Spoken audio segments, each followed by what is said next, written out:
Bismillahirrahmanirrahim. Assalamualaikum warahmatullahi wabarakatuh. Perkenalkan, nama saya Tania Linda Rizky dari kelas A518 ingin mempresentasikan hasil observasi saya. Nah, kemarin saya telah melakukan observasi atau pengenalan lapangan persekolahan 1 yang saya lakukan di SD Negeri 3 Bantul.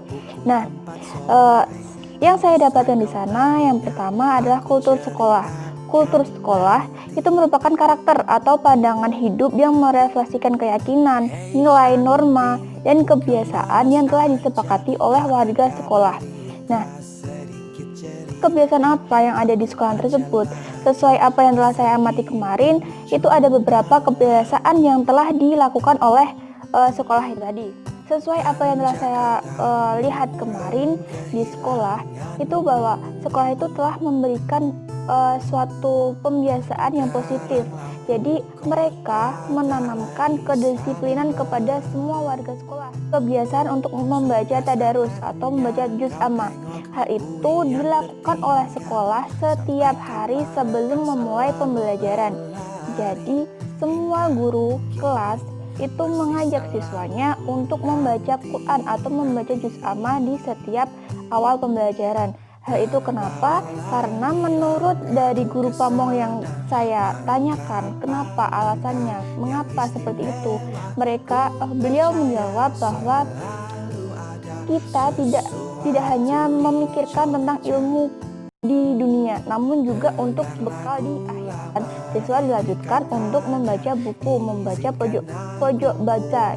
Ini dilakukan untuk mendukung gerakan literasi agar siswa itu suka membaca, memiliki hobi untuk membaca. Kenapa memiliki hobi membaca? Karena mulai dari membaca itu anak atau orang itu bisa melihat dunia. Karena membaca adalah membuka jendela dunia. Kebiasaan 5S yaitu sapa, salam, sopan, santun, dan juga senyum. Hal itu harus dilakukan oleh semua warga sekolah, tidak hanya oleh siswanya namun juga gurunya. Jadi guru itu memberikan contoh kepada siswanya akan keramahan kepada orang lain. Nah, dalam sebuah organisasi, struktur itu sangatlah penting. Begitu juga yang ada di SD Negeri 3 Bantul.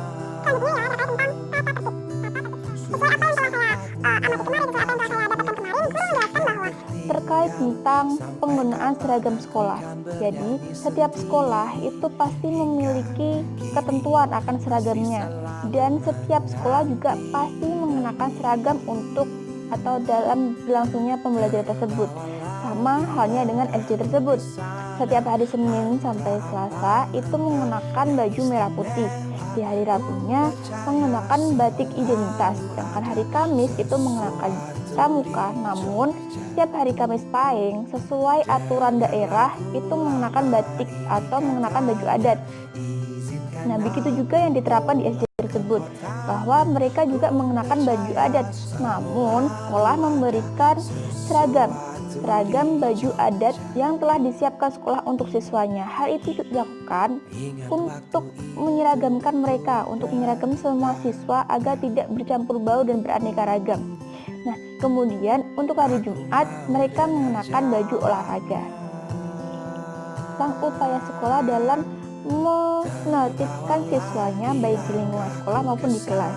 Jika di lingkungan sekolah, siswa dituntut untuk taat akan aturan yang ada, harus sopan, harus berbicara yang baik, dan lain sebagainya. Dan begitu juga di dalam kelas. Jika di dalam kelas itu adalah tanggung jawab dari wali kelas itu sendiri, dari guru kelas itu sendiri.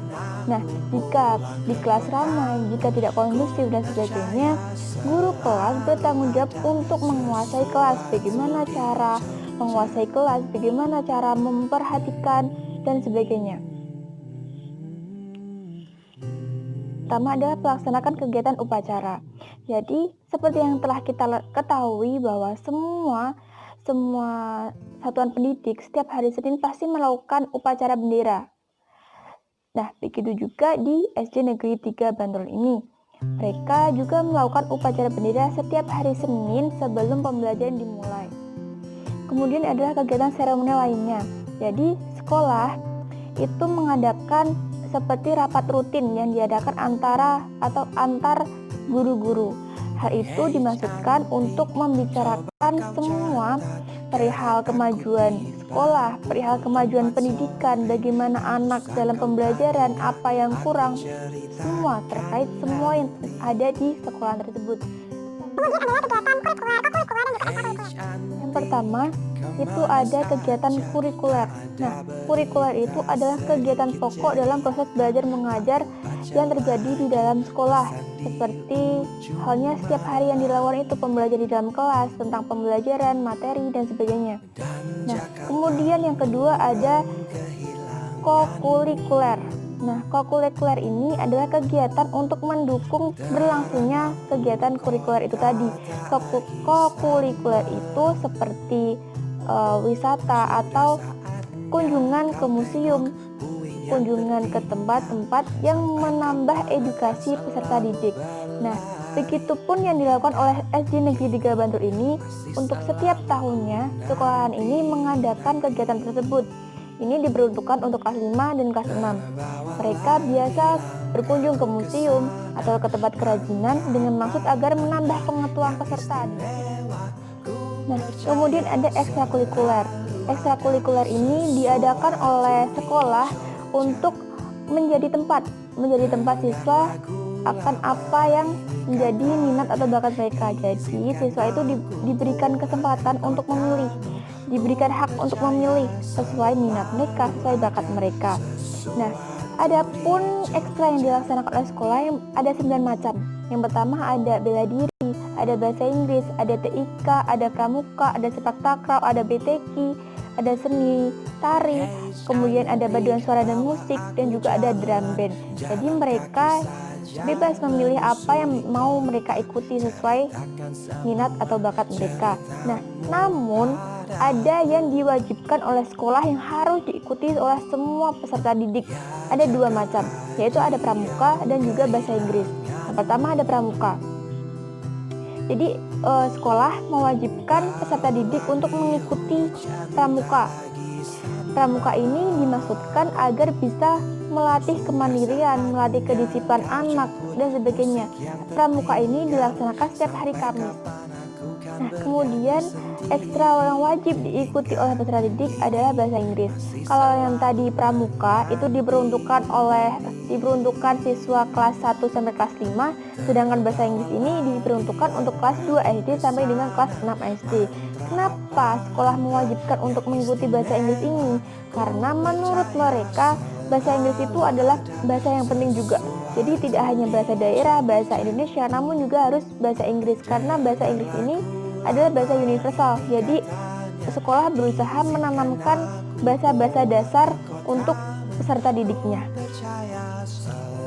Pembiasaan yang positif yang ada di sekolah menurut apa yang telah saya amati kemarin, yang pertama adalah pembiasaan terkait tentang mencuci tangan. Nah, jadi sekolah itu menanamkan siswa agar siswanya itu hidup bersih, hidup sehat, bagaimana cara menjaga kebersihan dan sebagainya. Nah, untuk mendukung hal itu, sekolah itu memberikan perintah kepada siswanya untuk mencuci tangan sebelum makan, sebelum istirahat, dan sebagainya. Dan untuk mendukung kegiatan itu, sekolah pun memberikan fasilitasnya. Jadi, sekolah telah menyiapkan tempat dan juga peralatannya untuk mendukung kegiatan atau kebiasaan mencuci tangan itu tadi. Nah, yang kedua adalah pembiasaan ramah terhadap sesama. Jadi, sekolah memberikan penanaman kepada peserta didik bahwa kita sebagai manusia, sebagai makhluk sosial harus menghargai orang lain, kita harus ramah kepada orang lain, kita harus baik kepada semua orang. Jadi untuk dasar dalam hal itu, guru atau sekolah memberikan pembiasaan kepada siswa terkait keramahan itu tadi. Jadi kesimpulannya, setelah saya mengikuti atau melaksanakan observasi tentang pengenalan lapangan persekolahan, setelah ini saya menjadi tahu yang dapat saya jadikan sebagai dasar saya untuk menjadi seorang pendidik di masa depan nanti. Sekian presentasi yang dapat saya sampaikan. Yang salah mohon dimaafkan.